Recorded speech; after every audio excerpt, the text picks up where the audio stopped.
efficiency of a transformer is depends on. Okay, percentage efficiency is given as output in kVA by output in kVA into cos phi. This is into cos phi plus losses in the transformer into 100, or you can write the same expression is output in kilowatt divided by output in kilowatt plus losses into 100. Now what is this losses here? Losses in transformer is given as core loss plus copper loss. Okay, now when you find this one, a condition, efficiency will be maximum only when d eta by, let us take d losses should be equal to 0. Okay, when you find this condition, you will get as variable copper losses is equal to, let us take at X load, these copper losses should be equal to core loss. We will get this expression. How we are getting this X square into copper losses is given as I square into R losses. Okay, at any load X, load current will be X times of I. So this is Xi whole square into R. So this is equal to core losses. So what is this one? I can write X is equal to square root of core loss divided by I square R, which is equal to copper loss at full load. So maximum transformer efficiency depends upon core and copper losses. Okay, it depends upon the load, amount of load it is having. So option A and B is correct answer. That is correct option is D.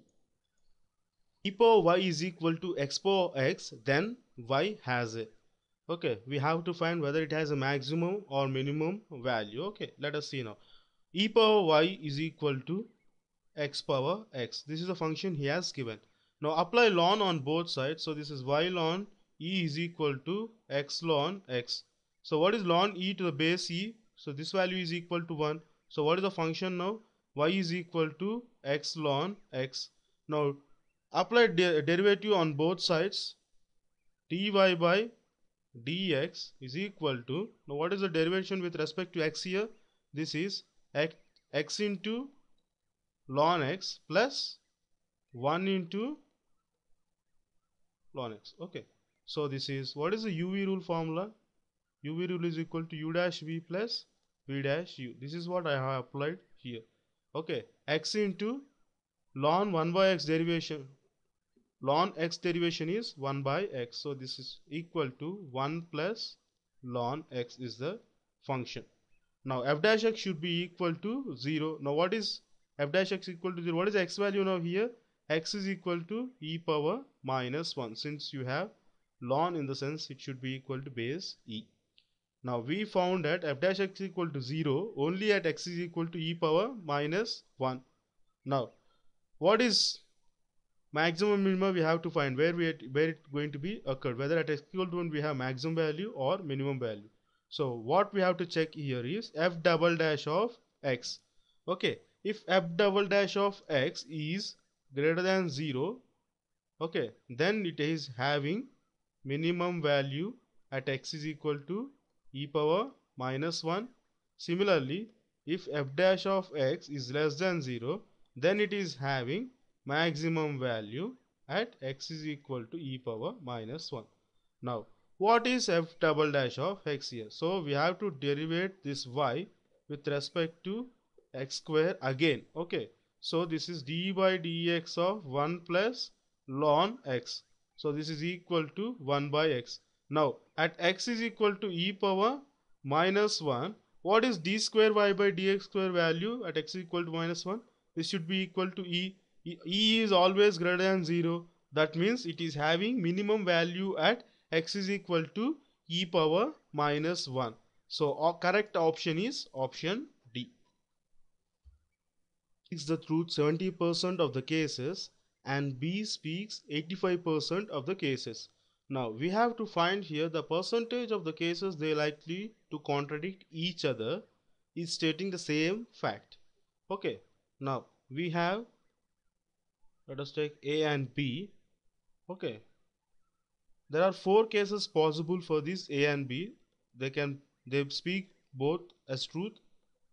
Whether A speaks truth, then let us take it as false. This is false, true, and false, false condition. These are the four cases possible for A and B.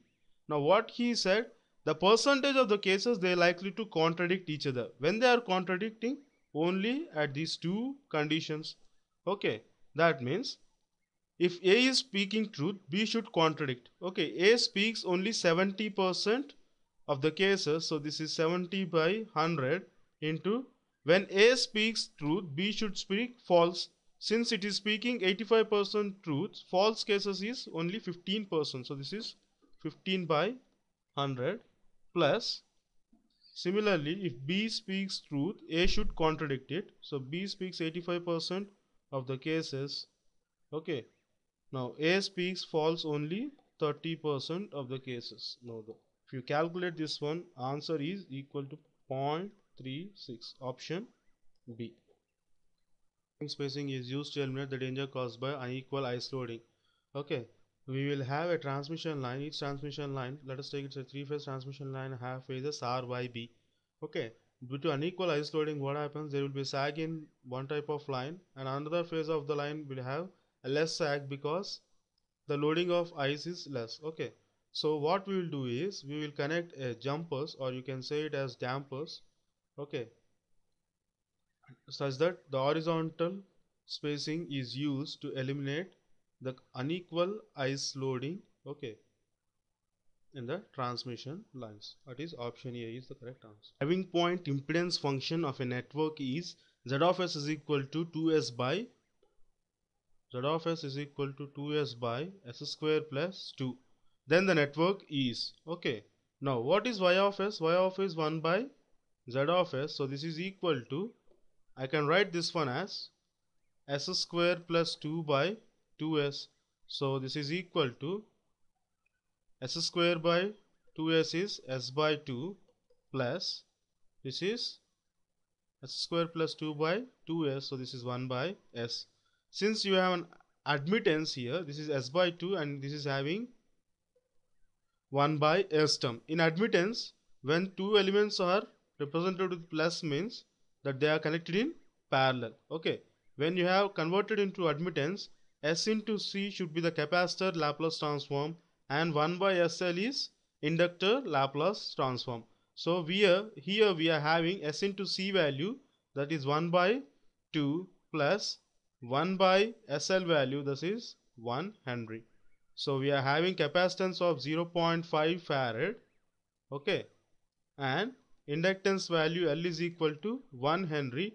How these two are connected?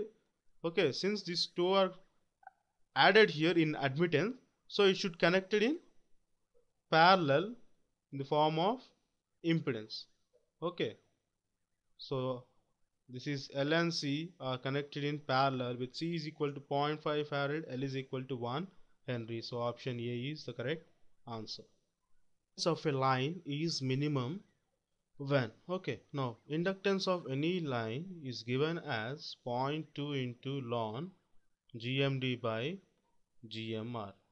Okay, this is millihenry per kilometer. Okay, now when this inductance of a line can be minimum here, when GMR is increased. When GMR is increased, since it is L is almost inversely proportional to ln times of GMR. Okay, if GMR is increased, inductance decreases. Similarly, GMD should be less. Okay, so GMD is low whereas GMR should be high. Option D is the correct answer.